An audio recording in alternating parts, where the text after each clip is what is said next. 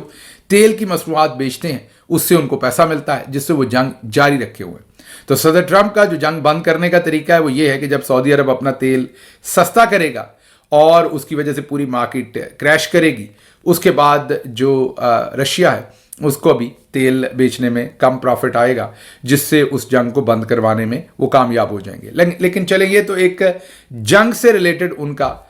جو بھی آپ کہیں کہ ایک پلان ہے یا اسٹریٹجی ہے۔ صدر ٹرمپ ایک کاروباری آدمی ہے، وہ ہر چیز کو کاروبار کے تناظر سے دیکھتے ہیں، 2+2 دیکھ کے، یا جسے بیپار کہتے ہیں، وہ بیپاری ہیں اور بیپار کے پوائنٹ آف ویو سے دیکھ کے چیزوں کو ہینڈل کرتے ہیں۔ لیکن اس سارے پروسیس میں جو انہوں نے 2-4 ریمارکس سعودی عرب کے بارے میں کہے ہیں، اس سے 2-3 چیزیں واضح ہوتی ہیں۔ ایک تو یہ جو امیج دیا جا رہا تھا کہ ان کے کراؤن پرنس کے ساتھ بہت قریبی خاندانی مراسم ہیں، اور ہمارے چودھری صاحب بھی پاکستان میں یہ بیچتے تھے کہ ساڈی گل ہو گئی ہے اور ساڈی گل سعودی عرب کے تھرو ہوئی ہے۔ تو پھر یہ جو معاملات ہیں، اب میں یہ نہیں کہہ رہا کہ ان کے مراسم نہیں ہوں گے، بالکل ہوں گے، احترام کا رشتہ بھی ہوگا، لیکن یہ جو نئی ڈیولپمنٹ ہو رہی ہے، جس میں میں جتنا کراؤن پرنس محمد بن سلمان صاحب کے بارے میں پڑھا ہے یا ان کو جانا ہے کہ وہ بھی تگڑا سٹانس لینے والے آدمی ہیں، تو اگر صدر ٹرمپ کی اس بات کا انہوں نے برا بنا لیا تو پھر آپ خود سمجھ سکتے ہیں کہ یہ معاملات کس طرف کو جا رہے ہیں۔ اب یا تو سعودی عربیہ 1 ٹریلین کی چھپ کر کے انویسٹمنٹ کرے گا، تیل کی قیمتیں بھی کم کرے گا، جس سے وہ اور بہت بڑا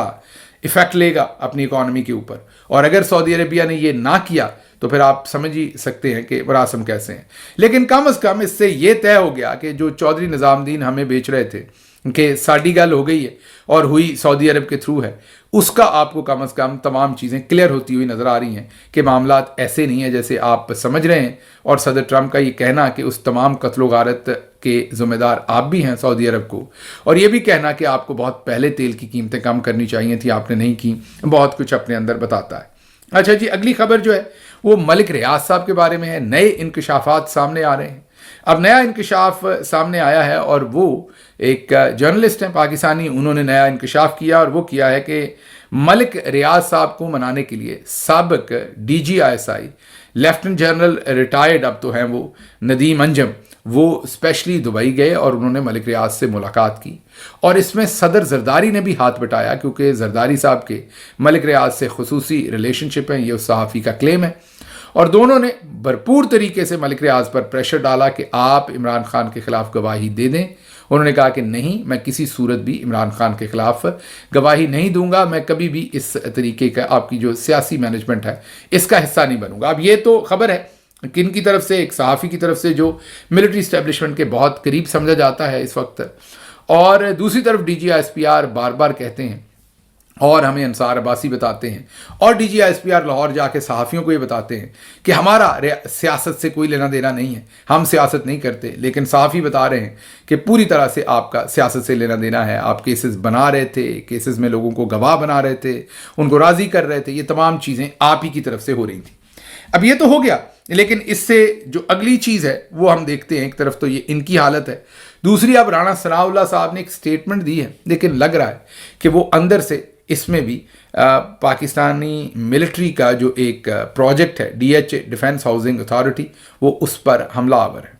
اور حملہ آور اس لیے ہے کہ لگ یہ رہا ہے کہ شاعر یہاں کہنا کچھ اور چاہ رہا ہے لیکن کہہ کچھ اور رہا ہے۔ رانا صاحب نے یہ سٹیٹمنٹ دی کہ ملک ریاض کے دبئی کے پروجیکٹ میں انویسٹمنٹ سے پاکستان سے بہت بڑی رقم جو یہاں کے ریئل اسٹیٹ میں انویسٹ ہوئی ہے وہ باہر چلی جائے گی،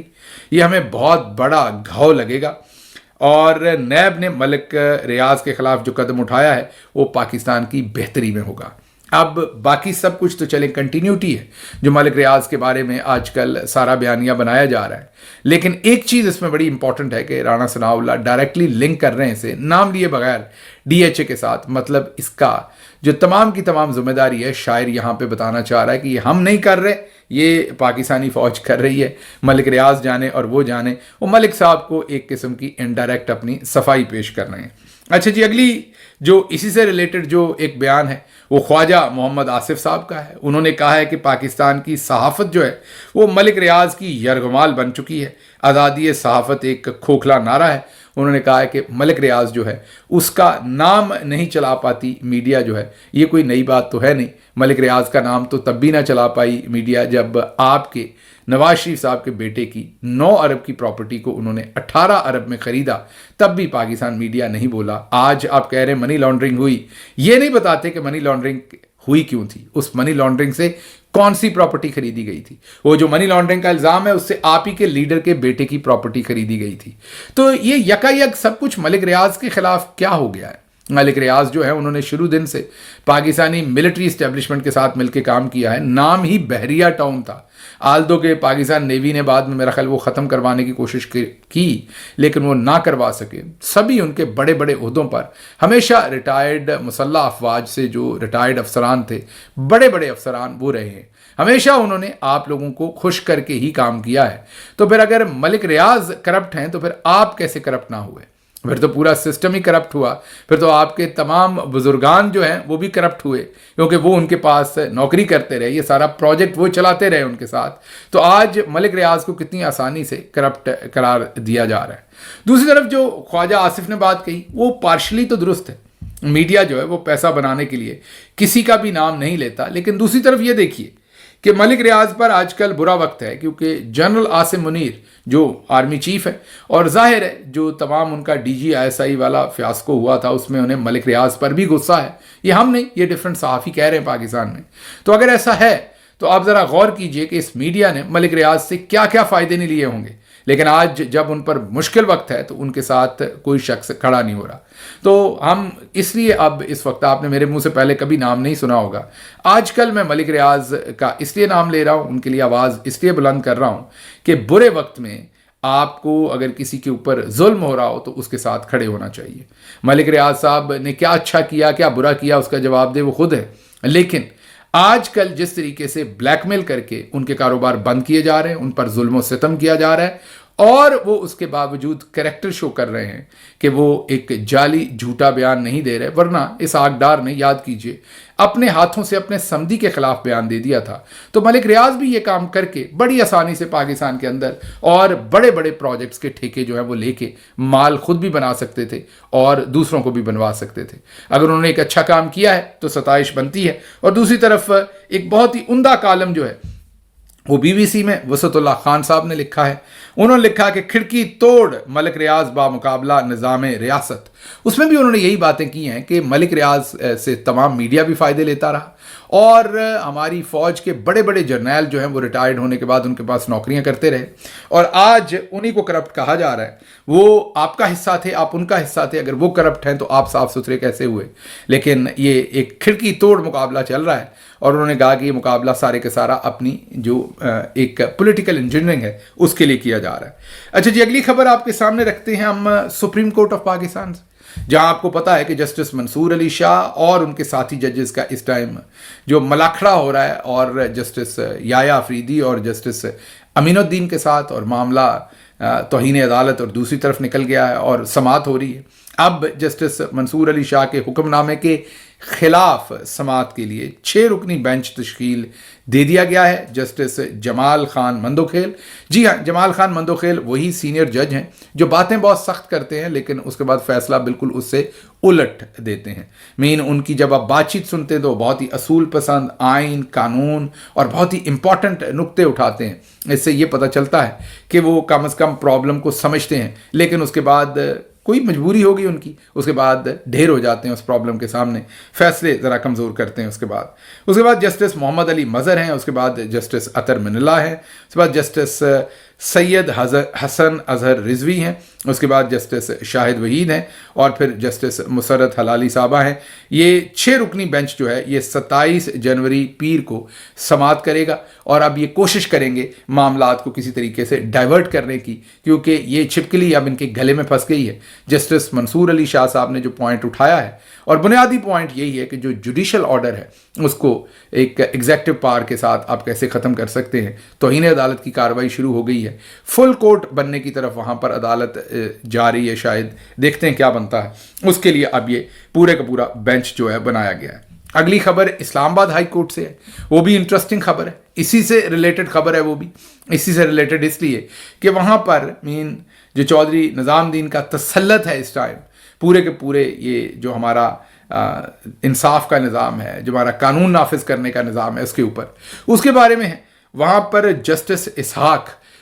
مقدمہ سن رہے تھے، مقدمہ عمران خان کے وکلا کا سن رہے تھے، جن کو جیل کے اندر عمران خان سے ملاقات نہیں کرنے دی جا رہی۔ تو اس پر انہوں نے کہا کہ یہ ہم نے ایک کمیشن بنایا تھا وکلا کا، وہ بھی کیا کام نہیں کر رہا؟ تو وکلا نے کہا نہیں، وہ بھی کام نہیں کر رہا۔ تو پھر انہوں نے کہا کہ کمیشن کو بھی کہیں اور سے کال آ جاتی ہوگی۔ انہوں نے کہا آج کل تو سپریم کورٹ آف پاکستان بھی ان کا کچھ نہیں کر سکتی، ان کا جو دل کرتا ہے یہ وہ منمانی کرتے ہیں۔ انہوں نے کہا ویسے تو S for supreme, C for court, ہم ایس سی کو سپریم کورٹ ہی سمجھتے رہے، لیکن انہوں نے کہا کہ اب لگتا ہے کہ ایس سے سیکٹر اور سی سے کمانڈر ہے، اب ایس سی اگر کہیں لکھا ہو تو آپ سپریم کورٹ نہیں بلکہ سیکٹر کمانڈر سمجھیں۔ دوسرے لفظوں میں جسٹس اسحاق نے یہ پیغام پہنچایا کہ سیکٹر کمانڈر جو ہے وہ سپریم کورٹ آف پاکستان سے بھی اوپر اس وقت کھڑا ہے۔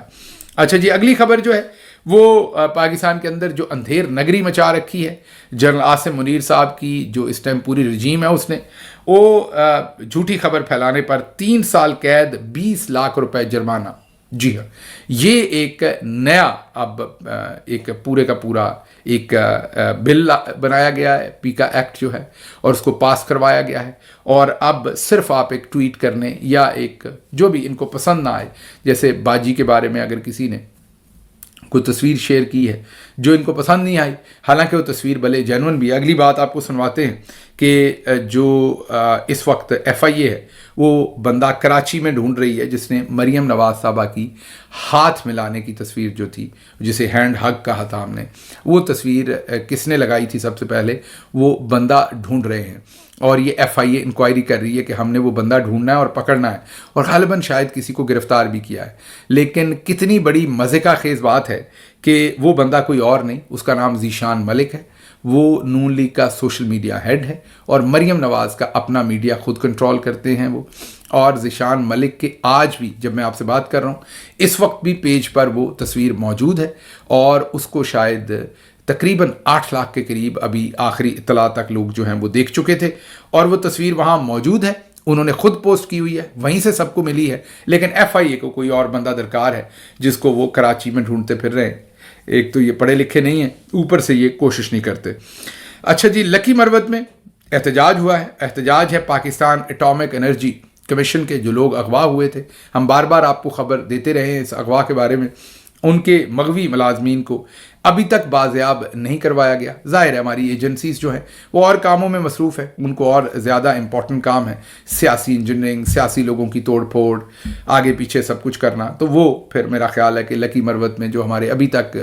اٹامک انرجی کے جو امپلائیز جو ابھی تک اغوا ہیں ان کو بازیاب جو ہے وہ نہیں کروایا جا سکا۔ اچھا جی، اگلی خبر جو آپ کے سامنے دیں گے وہ آخری خبر آپ کے سامنے رکھوں گا۔ پی آئی اے کی دبئی سے ملتان پرواز کے عملے سے 78 موبائل 78 موبائل فون جو ہیں وہ برآمد ہوئے ہیں، جو سمگل کیے جا رہے تھے دبئی سے ملتان ڈائریکٹ فلائٹ جو ہے اس میں۔ آپ ذرا غور کیجئے، باکمال لوگ، لاجواب سروس۔ ابھی ہمیں بتایا جا رہا تھا کہ پی آئی اے کے اندر آپ کو پتہ ہی ہے حال ہی میں ایک وائس ایئر مارشل صاحب جو سرونگ ہیں انہیں اپوائنٹ کیا گیا تھا ان کے سی ای او کے طور پر اس کو ہیڈ کرنے کے لیے، اور واقعی ماشاءاللہ بہت ہی بہترین کام ہو رہا ہے۔ لیکن آپ دیکھیں گے کہ ہمیشہ سیاستدانوں کو کرپٹ کہا جائے گا، سیاستدانوں کو جو ہے وہ